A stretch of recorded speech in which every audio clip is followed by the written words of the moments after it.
Bonjour à toutes et à tous, c'est Hermès, j'espère que vous allez bien, j'espère que vous avez apprécié la vidéo d'hier. On continue cette semaine du vert, et du vert on devrait en avoir J-3 avant accélération. Vous allez voir là où je veux en venir, si quelque chose doit se passer, c'est cette semaine que ça devrait se passer. On vient de rouvrir les marchés d'ici quelques heures par rapport au Memorial Day d'hier, donc les marchés hier étaient fermés. On attendra tout simplement de voir si oui ou non il y a des inflows massifs du côté de Bitcoin. On devrait le voir incessamment sous peu dans cette fin de matinée. On sera vigilant et attentif de voir ce qui pourrait s'y passer. On parlera très rapidement de Trump, de pas mal d'informations. Le social, psychologie, market est toujours dans les chaussettes. C'est assez incroyable de l'observer comme ça.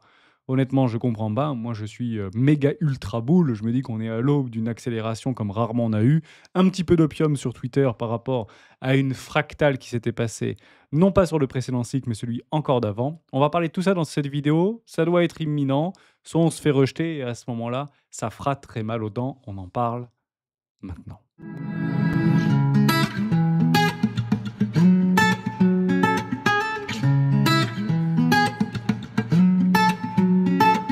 Mais juste avant de commencer, je vous invite toujours à rejoindre le score des rois du marché. Vous trouverez le lien dans la description. Il semblerait du côté d'Order Flow que les plus petits portefeuilles soient désespérés, ne pensent pas et ne croient pas en cette hausse imminente de Bitcoin et l'ensemble de nos crypto-monnaies préférées. Alors, est-ce que vous y voyez quelque chose de différent que moi?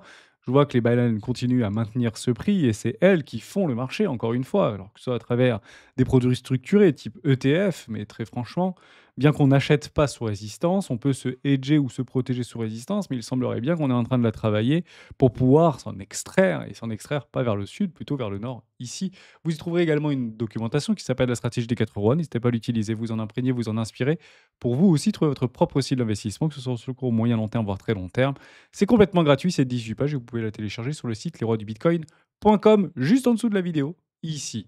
On passe très rapidement sur Bitcoin. Pas grand-chose à dire, il s'est passé strictement rien. Il y avait peu de liquidité hier sur le marché. On vient chercher un tout petit peu de liquidité sur des toutes petites time frames. Les trades semblent et seraient couverts ici, en tout cas clôturés. Moi, j'ai clôturé mon trade dans la journée d'hier. On est parti chercher sur des toutes petites time frames ce que je visais ici très exactement, ce déséquilibre de marché. Voilà, donc je pense que je ne suis pas le seul à avoir pris des profits ici. Maintenant, il semblerait que ça réagit plutôt bien de ces débuts de journée. Donc, bon, si c'est boule, c'est boule. Qu'est-ce que vous voulez de plus? On est toujours sur le coup de cette Golden Cross, ce cross entre la MA50 et la MA200 période en daily. Il va falloir la consommer. Et on voit aussi autre chose qui a très peu tourné finalement sur la planète crypto, mais je trouve ça plutôt intéressant de vous en parler ici. C'est le H-Ribbon qui repart en bail par rapport à une capitalisation des minières dans une hausse de Bitcoin. Et ça, c'est assez rare de l'observer. On arrive proche d'un dénouement par rapport à ce qu'on avait visualisé, notamment sur le Stocker ici et le Shopiness. On s'était posé la question très exactement ici en février 2025. C'était fin février 2025. Est-ce que de là à là, on sera plutôt sur de la hausse ou sur de la baisse? Tout ce qui se passe entre ça n'est que de la volatilité. Donc il semblerait que le marché ait choisi, c'est plutôt les directions haussières qu'il a choisi, et on devrait arriver sur une fin d'accélération, puisqu'on l'avait noté, pour début juin.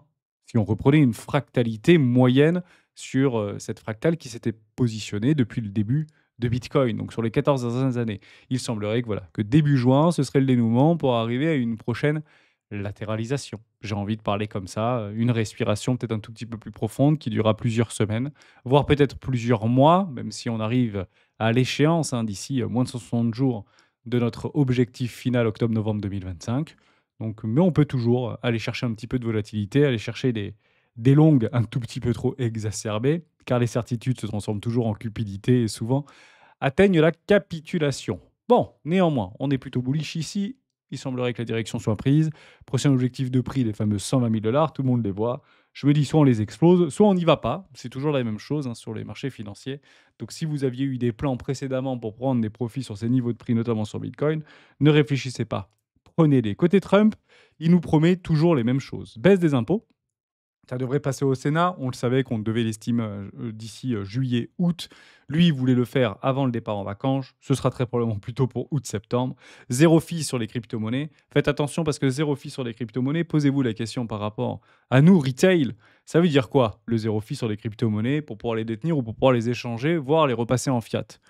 Bon, c'est pas compliqué, ça nous ferait vendre, techniquement. On a plutôt envie de vendre ici. Donc, si vous n'y allez pas sur les crypto-monnaies parce que vous n'avez pas envie de payer des impôts, si on vous enlève ce fardeau de payer des impôts, bah, partez du principe que ça ferait venir une nouvelle majorité, mais votre seul objectif, ce sera quoi? Ce sera finalement de les vendre. Donc tout futur acheteur sera des futurs vendeurs et généralement ces futurs vendeurs ne vendent pas dans la perte, uniquement dans la capitulation ou sur des, niveaux de coefficients multiplicateurs complètement délirants et on commence d'ores et déjà à en voir et je vois de plus en plus un consensus tourner aux alentours des 300 000 $, 350 000 pour cette fin de cycle ou en tout cas fin d'année 2025 vis-à-vis de Bitcoin.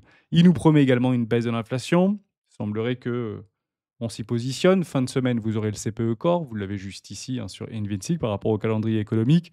Ce sera, je pense, la data la plus importante de la semaine. Voilà, clairement, vendredi 14h30. Si c'est en dessous de ça, honnêtement, c'est poteau rose et on pourra aller chercher une accélération haussière. Et c'est là où on verra beaucoup de volume et beaucoup de wealth commencer à prendre des profits. D'ailleurs, c'est déjà passé. Je ne vous l'ai pas repris par rapport à Glassnode, me semble-t-il. Je ne sais plus quel site ça propose, mais les whales commencent à prendre un petit peu de distribution ici, et c'est tout à fait normal et tout à fait légitime pour elles de le faire. Généralement, quand on commence à avoir des premières maps de liquidité, de prise de profit sur les whales, c'est une prochaine journalière avant une latéralisation. Donc ça conforte mon idée de dire que bah, on est peut-être à l'aube d'une accélération assez rapide. La seule dernière chose, la quatrième chose que Donald Trump demande, c'est GG baisse les taux, jusqu'à preuve du contraire. Et clairement, c'est pas le chemin que c'est en train de prendre vis-à-vis du consensus par rapport aux agrégations de baisse des taux, vis-à-vis des estimations des insiders et de faiseurs de marché. Donc on sera un tout petit peu plus patient, mais je pense que ça catalysera peut-être une modification du consensus sur la baisse des taux par rapport au CPE Core de fin de semaine, puisque c'est clairement la data qui a la plus regardée par Jérôme Powell. On fait quelques petites news super intéressantes. On commence par là. Au niveau des totals des ETF, au comptant net flow, inflow Bitcoin, on n'est pas encore sur un magnifique pic qu'on avait vu précédemment. Donc on était exactement là-dedans, hein. Vous voyez qu'on avait eu une petite dégradation, donc il y avait eu des sorties quand même au niveau de cette prise de liquidité. Là, on ne l'observe pas, donc une forme de différence. En somme, bah, ceux qui achètent depuis quelques semaines maintenant, quelques jours, de façon assez agressive les ETF, bah, ils semblent pas vouloir vendre agressivement sur ce haut de range. Ils ont plutôt envie de vendre très probablement plus haut et donc l'envergure institutionnelle, ou en tout cas le momentum institutionnel, bah, est plutôt unidirectionnel. Difficile de se porter contrepartie de ce type de choses. Moi, je préfère regarder et voir tout simplement le prix s'apprécier plutôt que d'essayer d'anticiper une forme de dégradation qui pourrait se passer sur une news que je ne connais malheureusement pas. Et si elle n'arrive pas, bah, malheureusement, on se ferait découper littéralement les bras. Donc, c'est clairement ce qu'on va attendre. On va attendre un record d'inflow. C'est ça qu'on peut attendre. Donc, si vous voyez, vous observez un record d'inflow, bah, à partir du principe qu'on devrait rentrer dans une forme de latéralisation ici. Au niveau de la balance, on l'a vu avec les académiciens un peu plus tard qu'hier, des whales qui ont plus de 1000 bitcoins, en fait, depuis les bottoms de marché, voire depuis toujours, j'ai presque envie de dire, ça continue à accumuler de façon assez agressive. Juste une nuance par rapport à ce qu'on est en train d'observer, ça peut être aussi des très gros portefeuilles qui scale directement dans leur portefeuille de plus de 10 000 bitcoins pour les transformer en 1000 bitcoins, 1000 bitcoins, 1000 bitcoins, tout simplement. Donc ça ne veut pas dire que c'est des nouvelles whales qui vont chercher plus de 1000 bitcoins, mais ça reste quand même assez encourageant et assez positif, ne serait-ce que dans un environnement plutôt intéressant à observer dans une courbe de prix. Ça aussi, ça finira par disparaître. Cette chimère de la M2 qui suit parfaitement son cours sur 100, je sais plus combien, c'était 103 jours, le consensus, 70 jours, je sais plus ce que c'était. Bon, bref, ça semble plutôt bien suivre son cours. Et on va continuer jusqu'à ce que bah, ça ne marche tout simplement plus. Et ça, c'est très facile à vendre, en fait. C'est très facile à me vendre, c'est très facile à vous vendre. Pour dire ça monte, donc ça doit suivre ça. Les objectifs, c'est pas forcément 150 000, ça peut être beaucoup plus que ça. Mais il faut bien comprendre que Bitcoin continuera à se dégrader et va se dégrader, alors que la M2 continuera à s'apprécier. Et c'est comme ça qu'on piège le retail. On piège jamais le retail dans la hausse, c'est pas vrai, hein. En fait, on piège le retail sur un dead cat band. Donc je vous le montre ici en 1000, comme ça vous allez vite le comprendre. Là où les gros sortent, c'est pas là-dedans que les gros sortent. En fait, les gros sortent dans le dead cat band. C'est ici que les très gros sortent. Vous voyez, c'est ici que les très gros sortent s'ils veulent sortir ou s'ils veulent tout simplement se couvrir. Et c'est notamment ici que les très gros sortent. Voilà. Dans tout ça, les gros sont sortis, on l'a vu hein, clairement sur les données on-chain, etc. Donc là-dessus, bah, beaucoup ont pris des profits, notamment sur quelques crypto-monnaies qui n'ont pas fait de nouveaux all-time high, mais qui avaient fait des retours sur des moyennes. Donc ça, c'était intéressant de se couvrir, de se hedger et potentiellement de prendre des profits s'ils n'avaient pas été pris précédemment. Ensuite, vous avez une grosse dégradation. Et c'est là, en fait, on se fait complètement piéger. Mais rassurez-vous, les gros se sont fait piéger également ici. Donc vous comprenez bien que les gros ne sortent pas là-dedans. En fait, ils vont chercher là où un point clé pour pouvoir sortir et on pourra retrouver des fractales de bon sens, hein. Vous savez, si vous vous posez des questions et vous allez essayer de regarder l'indicateur qui vous donnera la réponse absolue, prenez le truc le plus simple. On n'a pas cassé la moyenne mobile de 100. Tant qu'on est sous la moyenne mobile de 100, c'est baissier jusqu'à preuve du contraire. Voilà, c'était un petit peu ce qu'il fallait partir comme principe. Donc si on vient à casser la moyenne mobile de 100, bah, on est plutôt dans un environnement haussier. Si on vient à la briser, plutôt baissier. Et puis si on la retraverse via un arrachement haussier pour aller casser les déséquilibres daily ici journalier, c'est potentiellement une suite corrective haussière. Donc une correction haussière. Donc actuellement, on peut revenir par rapport à ce qu'on est en train d'observer actuellement avec une simple moyenne mobile de 100. Donc on parle ici de Golden Cross qui est en train d'être mis en place. On l'a tout simplement brisé ici, avec énormément de volume. Donc à partir de là, il fallait plus être des baissiers jusqu'à preuve du contraire. Il fallait être haussier et on continue à alimenter une hausse effrénée via des catalyseurs plutôt institutionnels ici. C'est très positif de l'observer. Donc tant que ça continue, laissons-le faire tout simplement. Ici, vous avez Michael Saylor qui continue à... Enfin, je vais dire un gros mot, mais à bourriner littéralement, à acheter du Bitcoin par rapport à des émissions d'actions nouvelles convertibles en obligations pour pouvoir acheter du Bitcoin massivement. Et ce qui est intéressant, c'est que beaucoup d'entreprises continuent à le faire aussi de leur côté. Donc moi, je m'inscris dans cette logique-là. Tant que ça marche, ça marche. Le jour où ça commence à atteindre une forme de dégradation un peu plus sévère, voire un prix moyen, partez du principe que les gens voudront sortir. Très clairement, hein. Donc, ça ne dure jamais, ce genre de choses. Il faut le comprendre comme ça. Voilà, ça ne dure jamais très longtemps. Donc on va essayer quand même de suivre le cycle. Maintenant, si ça commence un petit peu à chauffer, c'est que c'est pas normal. Voilà, tout simplement. Ça aussi, c'est intéressant. Au niveau de l'ETH, balance accumulative address. Bon, bah moi, je suis plutôt bullish ici Ethereum que autres crypto-monnaies. Je suis assez bien leveragé sur Ethereum. Ça accumule sévère au niveau des adresses Ethereum. À un moment donné, on peut se raconter ce qu'on veut. Ça, c'est la vérité absolue. Donc, si vous voyez une continuation d'accumulation au niveau des adresses Bitcoin, Ethereum, pardon, historiques, ma foi, on est en train de faire une parabole. Les gros accumulent de l'Ethereum. On le voit sur l'order flow, on le voit sur le on-chain. Mon avis, il y a la dinguerie qui va arriver du côté des crypto-monnaies, ça va être assez rapide. Je continue avec celle-là pour un petit peu d'opium par rapport à Ansel Lender qui nous propose ce type de choses. Une petite fractale très sympa qui, why not, si on vient à dépasser les 200 000 $ ou les 230 000 $, ça me fait assez rigoler puisque ça donne à peu près ma fractalisation par rapport à un top de marché. Donc je pense que moi, on se fait rejeter sur son canal. Mais bon, il est vrai que si on le casse, on part sur un super cycle et pourquoi pas aller chercher un x10 supplémentaire, pourquoi pas aller chercher les 2 ou 3 millions de dollars sur Bitcoin. Je ne le souhaite pas parce que l'économie serait franchement mal à l'aise ici, ou en tout cas les problèmes de dette qui sont hypothétiques actuellement, notamment de la dette US, viendraient à être exacerbés. Et je pense que ce ne serait pas dans le bon sens de l'ensemble des Américains, voire des Européens, de cette planète. En tout cas, je parle ici d'une forme de majorité. Donc, c'est difficile à jouer, soit dit en passant. Moi, je serais sorti à ce moment-là, bien évidemment. Donc, je ne ferai que le constater, malheureusement. Mais si vous voulez faire des gros coefficients multiplicateurs, et particulièrement sur Bitcoin, cette fractale n'est pas dénuée de sens pour la simple et bonne raison qu'on sait que c'est ici que les retail arrivent. C'est ici que le retail arrive. Donc, attendez que le retail arrive massivement. On a énormément, et on en a encore partagé la semaine dernière, sur des petites billes pour se dire, mais est-ce que le retail est là? Est-ce que ça commence à bouger du côté du sentiment, du côté des nouvelles adresses qui sont créées sur Bitcoin, qui sont inférieures à 1000 ou 10 000 $? La réponse est non. En fait, elles sont plutôt en décroissance qu'en croissance. Donc, on peut partir du principe que la fête n'a toujours pas commencé du côté de l'euphorie de la mania. Ledger, qui loue à Las Vegas le Dôme. Bon, bah, ma foi, j'espère que ça va marcher. Ils auraient pu nous proposer une promo en même temps. Je n'en ai pas trouvé, donc bah, je ne le propose pas, tout simplement. Dernière chose, ça a fait le tour du monde pendant que Bitcoin continue à faire son petit bout de chemin et que tout le monde s'en fout.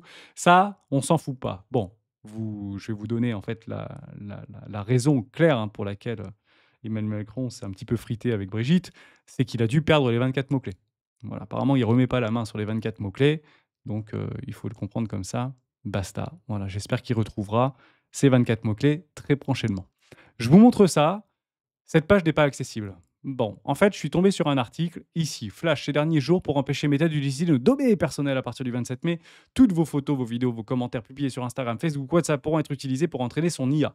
Donc, je suis allé chercher les documents pour pouvoir renoncer à cette utilisation de mes données personnelles sur mes différents réseaux sociaux qui sont personnels ici. Je vais sur la première page, Cette page n'est pas disponible. Je vais sur la seconde page. Ici, comment empêcher Facebook et Instagram d'utiliser nos données?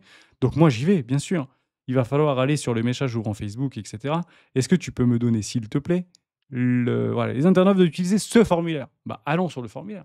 Moi, j'adore les formulaires. Moi, je suis prêt à remplir le formulaire. Ce formulaire n'est pas disponible. Bon, ok, bon, bah, merci beaucoup. Ce formulaire n'est pas disponible aux résidents de cette région. Donc apparemment, les Français, ça veut pas. Je suis sur le VPN en France. Donc apparemment, les Français, ils seront obligés, hein, visiblement, de donner leurs données et l'utilisation de leurs données pour entraîner les IA Facebook. Où est passé le RGPD? Si je me trompe, mettez-le moi dans les commentaires. Si vous avez réussi à le faire, mettez-le moi dans les commentaires et donnez-nous le lien dans les commentaires. Je le mettrai moi-même et le relayerai moi-même. Je pense pas que pour entraîner des IA en quête de vérité, ils ont besoin de nous donner nos photos et nos vidéos qu'on partage avec nos familles. Je fais un point sur quelque chose de déterminant. Je l'ai vu, revu, re-revu depuis des années avec vous, et je l'ai revu encore avec les académiciens pas plus tard qu'hier. À quel moment le Hall Season commence? C'est la seule question que tous se posent ici. Mais vous l'avez sous les yeux. On regarde pas des graphiques là, on regarde des zones. La meilleure possibilité, la meilleure façon de pouvoir se positionner, c'est dans les locations, dans des zones. Et actuellement, la zone, elle est en train de graviter, oui, graviter entre le Bitcoin Season, Bitcoin Year, et le on ne sait pas, No Man's Land. Donc si vous êtes entre les 25 et les 75, on est dans le No Man's Land. À quel moment le Hall Season a commencé sur le cycle précédent? Il a très exactement commencé, non pas ici, non pas ici, non pas sur les structures, non pas ici lorsqu'on est arrivé sur les 59 ans. Il est arrivé quand on a dépassé et franchi les 75. Donc si vous regardez cet indicateur, que beaucoup utilisent et je le vois beaucoup tourner, attendez qu'on vienne chercher les 75. Si vous avez les 75, vous avez votre all season. Et bien sûr, ça sera en coordination avec toutes les fractalisations que je vous ai données sur d'autres indicateurs, notamment la dominance Bitcoin, notamment Other contre Bitcoin. On n'est pas très nombreux à l'utiliser, mais je semble plus ça intéressant. Et actuellement, ça ne nous donne aucun signal. Donc on ne serait que dans l'anticipation. Ce n'est pas une mauvaise chose de pouvoir spéculer en anticipation, mais ça reste tout simplement une thèse ou une hypothèse. Et cette thèse ou une hypothèse n'est, jusqu'à preuve du contraire, qu'un mensonge. Bah oui, hein, les anticipations, les hypothèses et les thèses partent du principe que quelque chose pourrait arriver par rapport aux informations qu'on a réussi à alimenter. Mais ça reste un mensonge, puisqu'on ne l'observe pas, on ne le voit pas. Je vous donne juste ce truc-là. On repart en août 2020 sur le crypto total, parce que c'est ce qui va nous intéresser. Et si vous voulez, on peut même aller sur le Others. Et vous allez voir qu'est-ce qui s'est passé lorsque cet indicateur de Half Season Years s'est déclenché au-dessus des 75. Bah, en fait, c'est très simple.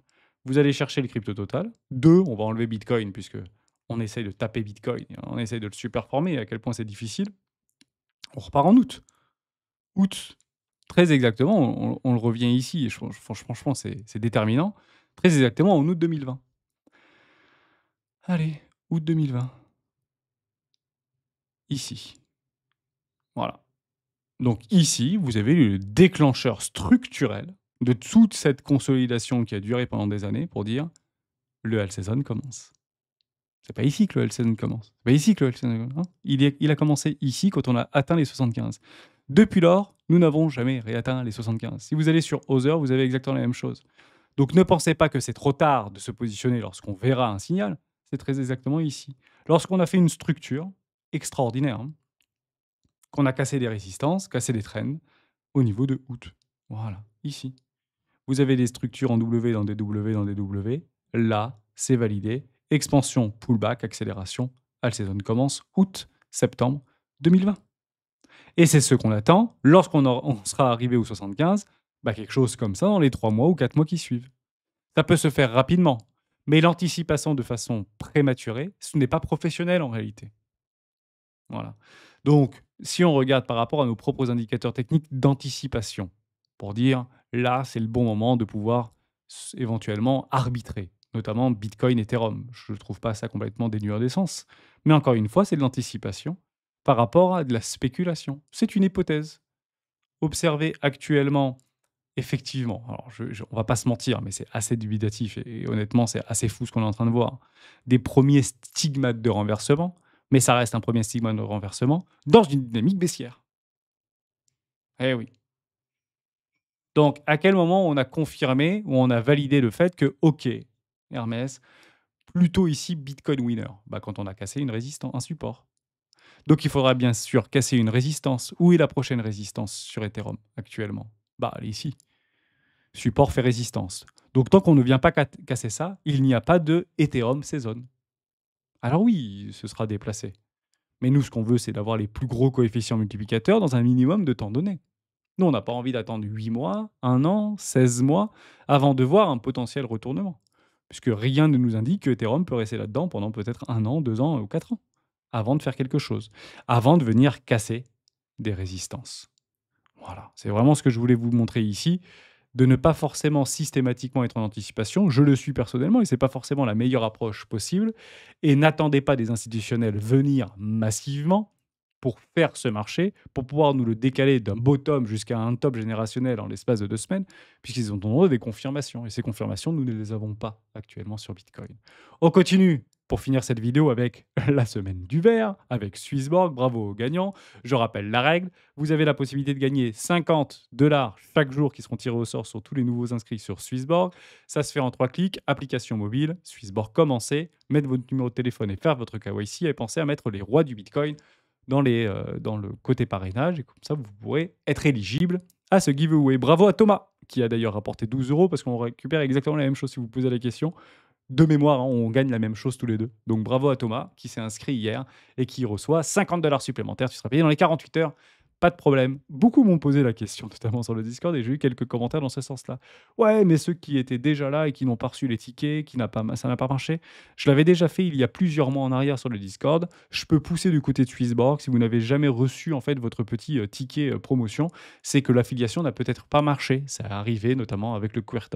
Donc je vous invite à remplir le questionnaire juste ici. Je vous le remets dans la description. Membre des rois, bonus Swissborg.